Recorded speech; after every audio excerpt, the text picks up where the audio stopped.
Hello everyone, it's the Venomorph, and welcome to a video talking about Dead by Daylight. Basically, I'm going to be going over the abilities and perks that and giving a full rundown on what the character is going to be able to do, plus possible skins and different cosmetic items for. Yeah, if you guys couldn't already tell by the way that I edited this video together, this is another Springtrap and Dead by Daylight video. This time with my final predictions and thoughts, and also concept on what Springtrap and Dead by Daylight could be. This is mainly my final thoughts because we haven't had any news or any updates in terms of Springtrap and Dead by Daylight. Literally, there was a coincidence between the Finance Phrase Augmented Reality skin of making Springtrap a clown and the comparison of that to the Dead by Daylight clown, but there was literally no other proof of evidence or proof or evidence of a crossover between the two of Dead by Daylight and Finance Freddy's at all. Hopefully it happens, but this is basically going to be my final thoughts on the idea. So the main thing that everyone would want to know is what would be in the DLC. Obviously, it would be Springtrap as a killer. The survivor was heavily questioned whether or not it would be Charlie or Michael or any of the characters throughout either the books or the games. But Charlie is the only character that we've seen visually that we know what she looks like, but because she's part of the books, she wouldn't be familiar.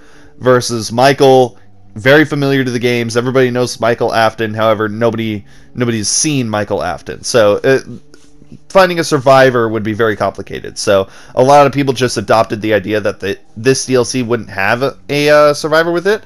However, Dead by Daylight said that they're not going to do any more paragraph chapters, which is a chapter involving only one of either a survivor or a killer, not both. So if they do decide to do a Springtrap and Dead by Daylight chapter, they'd have to go for a survivor, which in my thoughts would be Michael Afton. Then the map. The map would be Fazbear's Fright, but not exactly what you guys would think. Fazbear's Fright was an attraction at a carnival or a fair of sorts, and that means that the map itself would be relatively massive, because while the map would be decent sized for a pizzeria, you would be able to leave the pizzeria and also hunt down survivors in the carnival aspect of the rest of the area.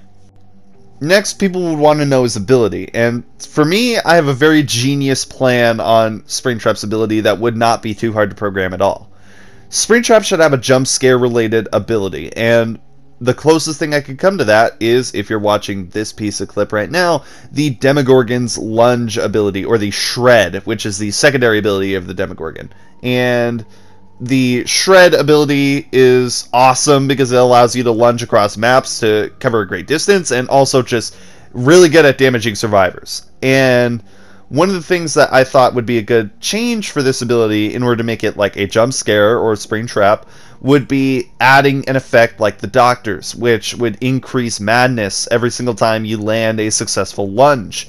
This would allow you to start hallucinating the phantom animatronics, which is an idea that everybody seemed to really love and back up, as well as just other ideas such as how other animatronics, if they were added as legendary skins, would be able to use the same ability of just lunging forward and dealing illusion damage towards the survivors. It would work perfectly. It's a perfect ability.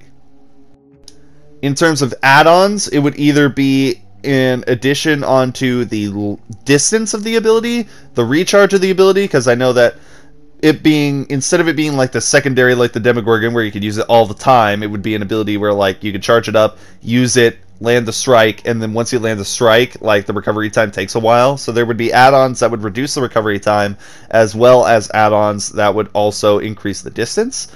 There would probably also be add-ons, kind of like how Michael Myers is, where it instantly gets you to the highest madness or the highest token, but it takes forever for the ability to recharge and everything like that. So there would probably be add-ons like that as well.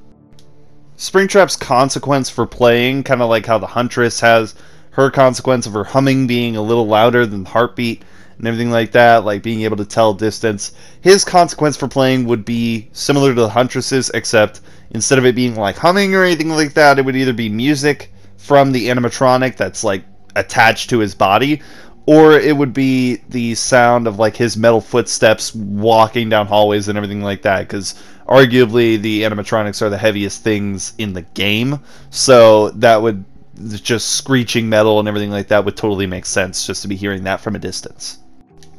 I just remembered a second ability that I was also thinking about for Springtrap for his ability would be the ability to hide inside of lockers, because Springtrap, while being a slightly taller than the normal person, because like he's stuck in an animatronic suit that is bigger than a human being, besides that aspect, the lockers are like relatively massive compared to the humans in Dead by Daylight, and it wouldn't be too unfair to say that Springtrap would be able to at least like hide in those lockers if he were trying to reduce his terror radius to 0 or something, which would definitely make a lot of sense because he does that in the book. There is a closet in the night guard like section of the like old Freddy Fazbear's Pizza that when a sad little night guard like normal cop comes in to investigate the building and opens the closet, he sees the golden rabbit suit in there, and all of a sudden William Afton's inside of it and kills him by jumping out of the locker like that. So hopefully there's going to be a mechanic like that in the game as well. Springtrap's new perks would be I Always Come Back, Man Behind the Slaughter, and a Hex perk called Malicious Intent. I Always Come Back will allow Springtrap to gain haste every single time he's stunned by a pallet for 30 seconds. Man Behind the Slaughter is when downing a survivor, Springtrap will gain up to a maximum of 3 tokens. For each token, survivors within a certain radius of you suffer the blindness status effect. And if you gain bloodlust in a chase, you actually lose a token. Once you have all 3, survivors within a small radius of you will actually gain the oblivious status effect on top of the blindness status effect. And then Hex Malicious Intent allows you to, like, every single time a survivor fails a skill check on a generator in your terror radius, they will gain the exposed status effect for a brief amount of time. These are perks that were, like, invented by the brilliant mind of EskeemoArt. He's a good friend of mine from when I was first doing Springtrap and Dead by Daylight videos, so I want to give him that shout out and like credit, because these perks were very complicated to come up with in order to balance them and everything like that, and he did a fantastic job like fixing a few of his perks. Man Behind the Slaughter originally was a lot like the Leatherface perk. I can't remember what the name of it is, but a lot of people were saying it. If you go back in my old videos, you'll see the comments saying that it was just like Bubba's perks. And he listened to that criticism like a mature person and just fixed it, like without any complaint or anything like that. He was amazing at it, and I think he deserves that shout out. I can't discuss any of the survivors' perks or status effects at the moment because, like I said, it could come out as a paragraph killer, and Dead by Daylight could be lying again, just like how they were lying about not adding a clown killer, because that would be messing with the fear of clowns, and guess what? They added a clown killer. So I can't say anything about the paragraph thing. So at the moment, we're going to assume that what they're saying is true, and that paragraph killers are definite, or sorry, we're going to be saying that what they're saying is false, and that paragraph killers are still a thing. So Springtrap, I'm only going to go into detail on Springtrap's perks. As for skins, one of the skins that I was thinking of and coming up with was Vanny. Vanny would be a good skin, especially considering the way that the lunge would be used. In my opinion, I think that Springtrap, when charging up the lunge, just like how the Demogorgon charges his up and kind of becomes kind of quiet and just is like moving around ready to release this lunge, I feel like Springtrap should go into a glitch trap phase. Like he should look like a complete animatronic, like all kind, like, oh, hello there, hi, how are you, and everything like that, like Glitch Trap. And then when he does the lunge, immediately turn back into Springtrap and like ready to stab or punch or whoever it is that's in front of his way with a successful lunge hit. And Vanny would definitely work under that aspect as well, considering Vanny is being controlled by Glitch Trap. So the reason why the whole Glitch Trap thing at the beginning of the episode was because Glitch Trap would definitely work as a sort of like design for Springtrap's jump scare lunge attack. I would call the ability itself Fazbear's Fright, and then I would call the special ability, like him turning him fitting into lockers and everything like that, I would call that rabbit hole. Just an idea for a name of that. And then, once again, the perks are all the idea of EskeemoArt. So, big shout out to him. This is basically my final thoughts on Springtrap and Dead by Daylight, at least my final concepts anyway. I hope you guys enjoyed. If you did, leave a like and subscribe down below for more videos like these, more concept videos like these, because this will probably be one of the last Springtrap and Dead by Daylight videos I do until he's officially added to the game.